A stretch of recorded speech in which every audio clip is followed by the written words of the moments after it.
sa last upload natin, naglagay tayo ng decals. Tapos ngayon naman, ilalagay tayo ng ng headlight. Ayan.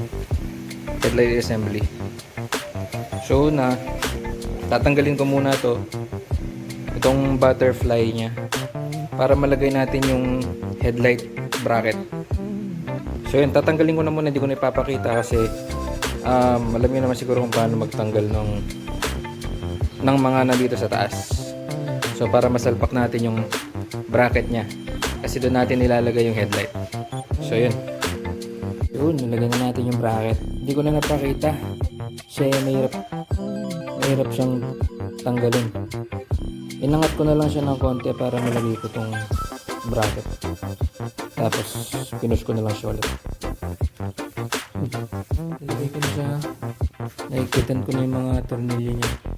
So ito na lang yung mga hindi pa. Handlebar. Higpitan ko na lang.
Yan.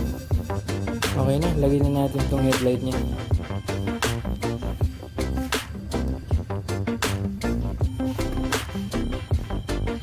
Napala ginawan ko lang siya ng bracket dito kasi wala na yung tornilyuhan niya.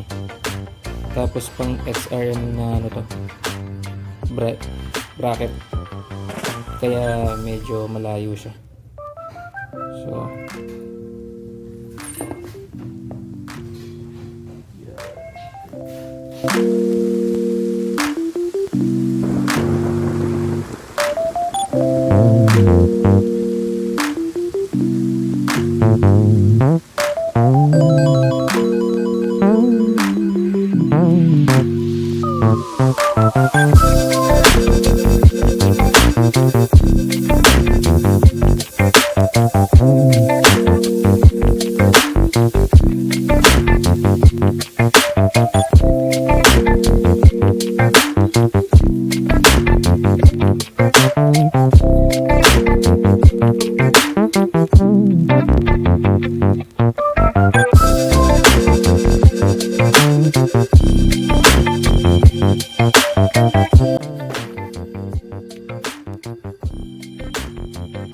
So ayan, nalagay na natin.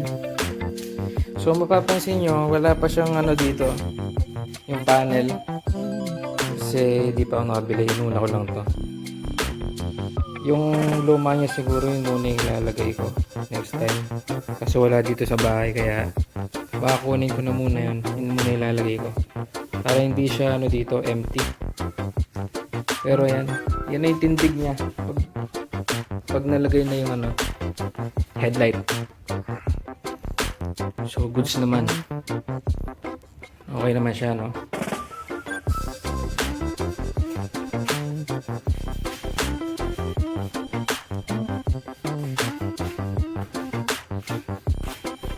Medyo magkaiba lang yung kulay ng batok. Baka mariripin yung niyan, cowling. Itong batok niya tsaka itong fender. Blue. Para isa lang yung kulay nila, magkakapareho. Medyo kasi siya tignan medyo off. So yan, Makikita nyo.